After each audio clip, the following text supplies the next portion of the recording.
tekës në mënyrë që të çojë në një tavolinë bizjetimesh që është shumë e brisht, duhet thënë, ashtu siç shohim në një ditë funksionimi kemi thyerje nga të gjitha anët, qoftë nga Izraeli, qoftë nga Irani, që është kundërpërgjigjur në disa objektiva.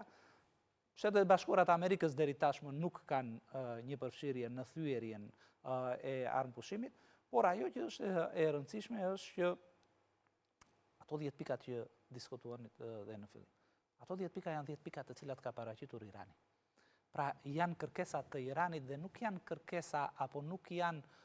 pikat të cilat Shtetet e Bashkuara kanë kërkuar. Kanë rënë dakord për të diskutuar këto 10 pikë, i cili mund të bëhet 15, mund të bëhet 20, mund të jetë një kuadër i ri i cili do diskutohet në Islamabad, por mund të jetë dhe sigurisht që një pjesë e mirë e tyre edhe mund të pranohet apo të diskutohet, por Shtetet e Bashkuara të Amerikës edhe pse do thoja unë nuk kanë ose nuk arritën një pjesë të objektivave, por nuk arritën të shpëtonin ose të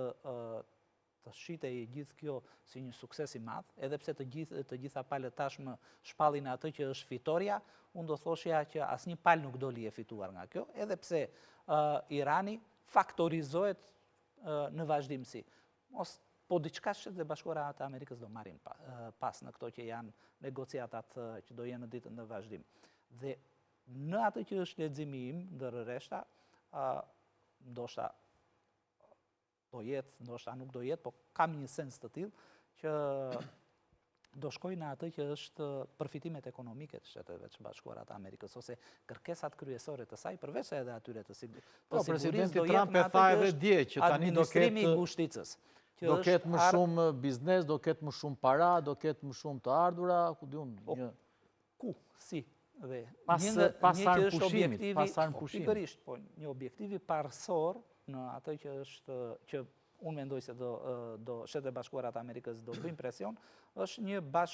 ose një formë bashk administrimi i ngushticës së Hormuzit, pikërisht dhe për këtë arsye, po të shohim ditën e sotme dhe ditët e rishtazi,